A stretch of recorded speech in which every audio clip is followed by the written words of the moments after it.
ও মাম্মা, মাম্মা, এখন উনি খেলা করবে। দেখো, তোমরাই দেখো এখন কটা বাজে।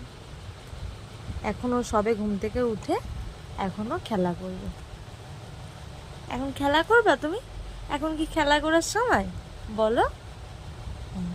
যেই একটু বকু বকু করে দেবো, সেই উনি একটু হেসে দেবে। হ্যাঁ, একটু হেসে দাও। আমরা সবাই জেগে বসে থাকবো তোমার জন্য। বলো সোনা। হ্যাঁ,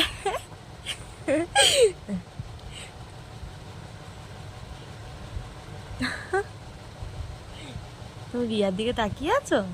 হ্যাঁ, কে তোমার রিয়া? সোনামা? আমার সোনামা হয়? হ্যাঁ, একটু হেসে দাও।